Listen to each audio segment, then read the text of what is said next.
Chapter 6. Tharos. The chain dragged again. Orren had heard chains before. Harbour chains hauled over stone. Goat chains clinking against trough posts. A tavern door chained shut after a brawl because Mara trusted iron more than apologies. The sound always carried weight behind it. A plain agreement between metal and whatever resisted moving. This was not that. The chain inside the gates did not sound dragged across stone. It sounded dragged across bone. The noise came through the void between the pillars, slow and enormous, each link striking somewhere Orren could not see and yet felt under his ribs. The blackness between the bone posts shifted with it, not opening, not closing, breathing around what waited inside. Orren's body tried to step back. The river water inside him told him forward. Iren's hand caught his sleeve before either command won. "Do not run," Iren said. Orren looked at him. The Roadwing's face had changed. No grin, no careless tilt to the mouth. The boyishness had thinned until only the old thing underneath remained, bright-eyed and watchful, and not nearly amused enough. "That is your advice? It is the useful part." The chain dragged again. The sound shook dust from the high bones of the gate. No, not dust. Ash. It fell in a fine grey sheet and vanished before touching the ground. Orren swallowed. His throat had gone so dry that swallowing felt like dragging cloth over broken pottery. He tried to flex the fingers of his wounded arm and managed only a twitch. Blood had stiffened the bandage. His knees ached. His bare foot sank into the black sand of the riverbank. Every injury in him seemed suddenly loud, as if his body wished to remind the thing behind the gate that living flesh had arrived in poor condition, but still available. "Iren," he said. "I know. What is that?" The void breathed. 3 low growls answered from inside it. Not echoes, 3 throats. Iren's eyes did not leave the gate. Tharos. The name moved across the ash-coloured plain and came back smaller. "Tharos," Orren repeated, because fear sometimes wanted to touch the blade and see whether it cut. Iren winced. "Try not to announce yourself to every old law with teeth. You brought me here." "Yes." "Then stand in front of me." "No." Orren looked at him sharply. Iren did not look back. "I cannot cross this part for you," he said. The words entered colder than the cavern air. "You opened the road." "Yes." "You brought me to the river." "Yes." "You paid the porter." "Yes." "And now?" "Now the gate decides whether you are only trespass or something worse." Orren laughed once. It hurt his ribs. "Worse than trespass?" "Living," Iren said. The void split, not wide, not enough to show what waited beyond the gates, only enough for darkness to take shape inside darkness. First came breath, hot. It rolled out across the plain and struck Orren full in the chest. He staggered. The heat smelled of old meat, iron, dry stone, and the inside of a mouth large enough to have swallowed runes. The river behind him hissed where the breath touched its edge. Then eyes, 6 of them. They opened at different heights inside the black. The left pair burned low and amber, fixed on Orren's body with simple, terrible hunger. The right pair moved constantly, silver-white, flicking from Orren to Iren, from Iren to the river to the air beside Orren's shoulder where Maelin's unseen warmth shivered. Those eyes did not look hungry. They looked informed.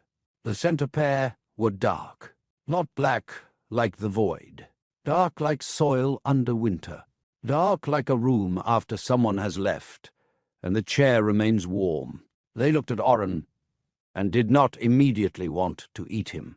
That was not comfort. Tharos stepped through the gate. The body came after the heads, enormous and low, black-furred where it was not plated in grey bone. A chain thicker than a ship's mast ran from a collar around the central neck back into the void. Each link had marks cut into it. Too many, too small, each one glowing faintly and then going dark as the beast moved. Its paws sank into the stone plain and left prints that smoked. 3 heads, 1 body, 1 tail lashing behind it, long and ribbed and tipped with a hook of white bone. The left head opened its mouth. Orren saw teeth large enough to split him without effort. Its tongue, dark and wet, slid along the front of its lower fangs. The right head sniffed. The sound was almost delicate. Its nostrils flared. It breathed in the air around Orren, and Orren felt something taken from him. Not blood, not scent, something closer. Skeldron tavern smoke, Ivara's name, Maelin's blood, the river water, and Kistro's cut, his own motherless childhood, which perhaps had not been motherless in the way he thought. The right head breathed it all in and rumbled. The center head lowered until its eyes were almost level with Orren's. Almost. It was still taller than any horse he had seen. Orren's legs shook. The river certainty in him stood hard and clean behind his fear. Ivara was beyond. Ivara was beyond. Ivara was... The left head lunged. Orren threw himself backward. Too slow. The tongue whipped around his ankle. Wet heat closed over his bare foot and calf. The world lurched. He hit the ground on his back, the impact driving what little air he had out of him. The tongue tightened. His skin burned where it touched. Tharos dragged him forward across the black sand, toward the left head's open mouth. "Orren!" Iren shouted. The sound came from farther away than it should have. Orren clawed at the ground. His good hand found grit.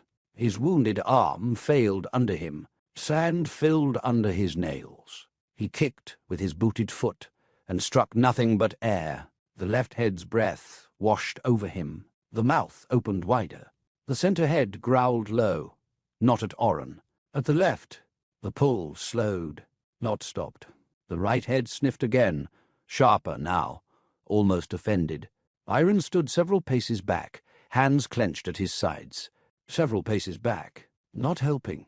The sight filled Orren with such rage that fear briefly lost its place. "You said..." Orren gasped as the tongue pulled again. "You said road." "I said not promises," Iren said. The left head dragged him another arm's length. His heel struck a stone. Pain flared up his leg. Orren grabbed the stone with both hands. It came loose. Of course it did. He slid closer.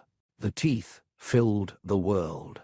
The song came then, not from his throat, behind him, inside him, under him. A faint hum, so soft at first that he thought it was blood in his ears. It trembled through the sand, through the burning tongue around his leg, through the place in his chest where the choir had once opened and the river had filed his name. He knew it. No, he refused to know it. The beach returned, pale wing in wet sand, fingers on his cheek. My boy whispered through blood. Orren's body went cold. No, the song continued. Tharos's center head lifted. The dark eyes shifted away from Orren and toward the space beside him. The left head's tongue loosened by a fraction. The right head made a soft sound, half growl, half question. Orren twisted and kicked free. He scrambled backward on hands and heels, dragging his injured arm badly enough to make black spots burst in his sight. The tongue snapped against the ground where his leg had been and left a smoking welt in the stone. The song threaded through the air. Maelin's song, not the choir as it had been on the ship, not the terrible many-voiced pull toward cliff and surrender. This was one voice, broken, distant, still threaded with the same blood-deep beauty. It did not command. It asked the way a wounded hand asked to be held without knowing whether it deserved one. Tharos listened. The center head listened. The left head shook itself, irritated, and lunged again. Orren opened his mouth. Nothing came. His throat had closed around fear, thirst, blood, and hatred. He had sung through storm. He had sung sailors back into their bodies. He had sung while cut, and slapped, and half-drowned. Now, before the gate, with Ivara beyond it and Maelin's dead song beside him, he could not make even one note. The left head came. Maelin's melody rose. It brushed him, not pulling. Offering? He saw again the moment on the beach when her eyes had found his face. Not hunger, not victory. A woman trying to look at a sun she had reached too late. He had torn her wing. He had held her while she died. She was helping him. Orren gagged on the first note. Blood filled his mouth. The left head stopped inches from him, breath flattening his wet hair against his skull. Orren spat red onto the sand. Then he sang, not loudly. He had no strength for loud. The sound came cracked and low, barely more than a thread under Maelin's. It shook when it left him. It scraped the torn places in his throat and opened them again. Pain climbed behind his eyes. He tasted river water, salt, and old iron. Still, the note held. Maelin's song curled around it. For one instant, revulsion rose so hard he nearly broke away from her. He did not want her in his voice, did not want her blood in his mouth, did not want to need the woman he had killed. In order to reach the woman he had lost, the left head snarled. He stayed with the note, not because he forgave her, not because he understood, because Ivara was beyond the gate. He sang the only thing he could find that was not fear, not monster, not mouth, not teeth. Keep her. The word did not leave his lips, but the shape entered the sound. Keeper of threshold. Keeper of the door no living thing had right to cross. Keeper who knew hunger because hunger had been given a chain and told it was duty. Keeper who smelled names and did not choose the laws it guarded. The left head hesitated. The center head lowered. The right head's eyes fixed on Orren's face. He sang the chain.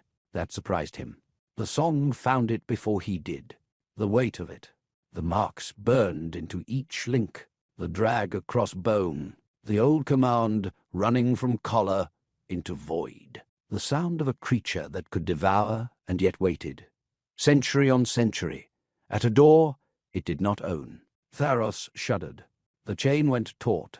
Far inside the gate, something answered with a low, echoing pull. The center head whined. It was not a small sound. It shook dust from the bone pillars and sent a ripple through the river behind them. But it was a whine. Orren's eyes filled. He did not know why. The song moved to the right head. Witness. That one did not want meat. It wanted accuracy. It smelled his name. And the smell was wrong, because Orren had crossed river without being received, carried living breath into a dead jurisdiction, drank from water that knew better, brought a mother's song, and a lover's name, and a god's interference tangled around him. The right head opened its mouth. Nobelium teeth bared. Just breath. It breathed him in again. Orren nearly collapsed under the pressure. His name rose from him. Orren Keld, singer, liar, lover, coward, beloved, killer, son. The last word struck the song and almost destroyed it. Son. Maelin's harmony trembled. Orren felt her there more clearly than before. Not as shape, not as voice, but as grief pressing both hands to the far side of a window. Son. No, no. His note faltered. The left head snarled and lunged. Iren shouted something. Maelin's song rose not stronger, but closer. Orren heard her without words. Not forgiveness, not command. Only one broken insistence. Live. He forced the next note out through blood. It cut him. Good. Pain was clean. Pain did not ask him to accept what she was. He sang Ivara then, not her name. He was afraid of what this place might do with it. He sang the shape of her refusal, her hand on a dead cornstalk. Her saying no before he could make no beautiful. Her counting knives in rooms. Her tearing bread smaller. Her bandaged hand lifting a cup. Her telling him not to draw near the line while she was tired. Her jumping anyway.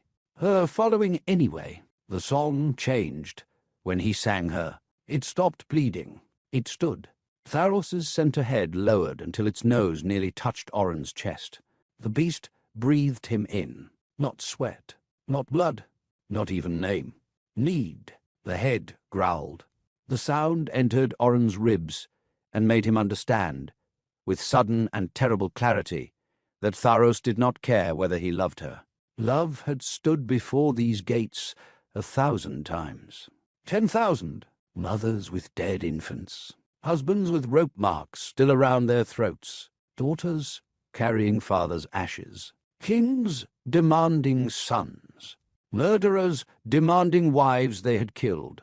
Lovers singing, begging, bargaining, threatening, bleeding. Love was not rare here. Love was not a key. Orren nearly stopped, because if love was not enough, what had he brought? Maelin's song answered under his. Truth, perhaps. Not virtue, not worth. Truth. He had come because he loved Ivara, because he could not bear losing her, because he had failed to look back in the water, and could not survive a world where that was the last shape of them, because some part of him believed if he reached her, then the drowning would become a middle instead of an end, because he wanted her alive, because he wanted himself forgiven, because those wants were tangled, and he did not know how to pull one free without tearing the other. The song gave all of it. Tharos heard. The left head stopped snapping. The right head closed its eyes. The center head pressed its nose to Orren's chest. The touch should have thrown him backward. Instead, it held him still. Orren sang with his mouth full of blood and his body shaking apart. Maelin's harmony thinned beside him. The feather-veined warmth of her presence flickered, dimmer now, as if helping him had cost whatever remained. No, he tried to say.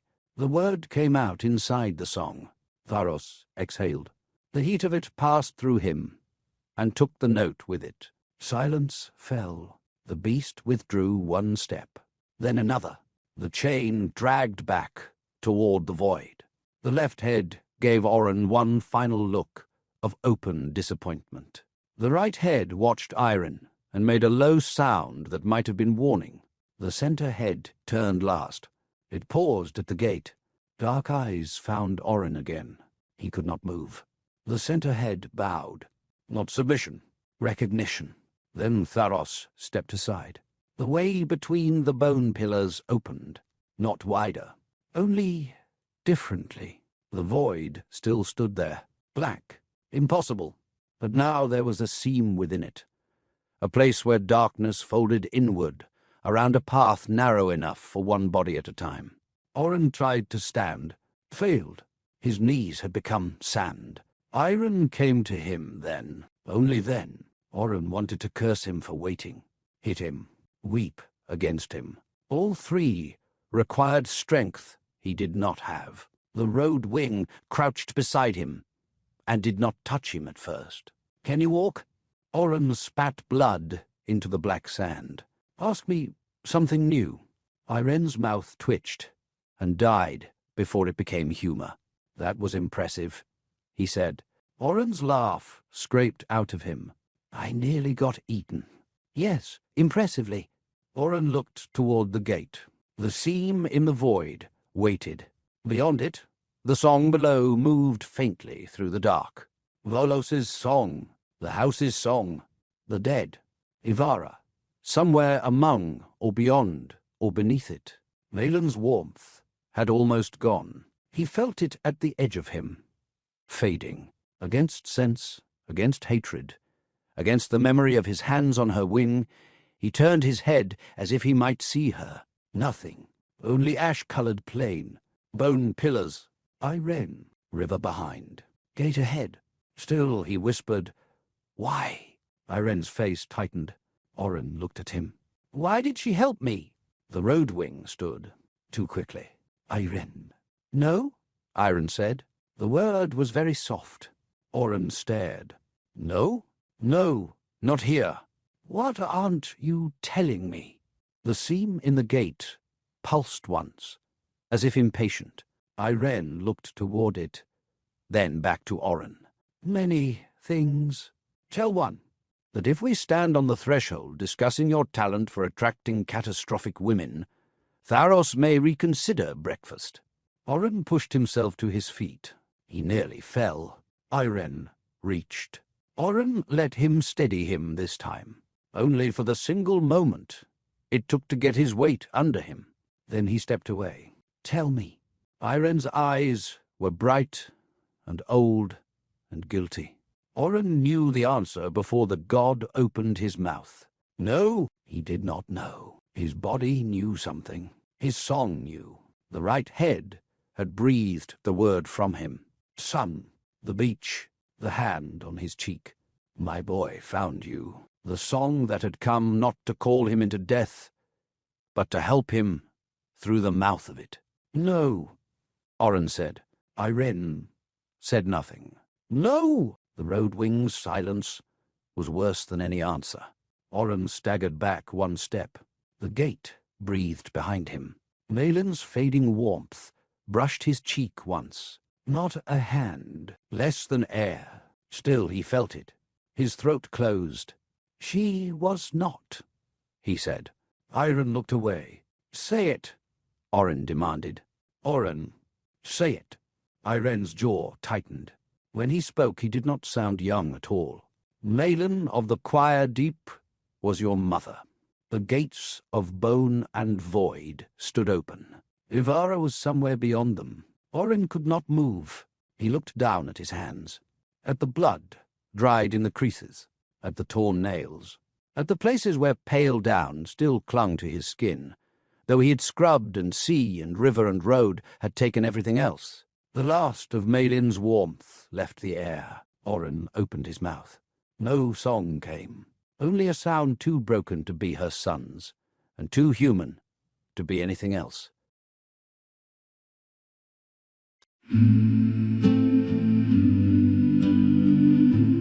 Rain on the sill, salt in the flame.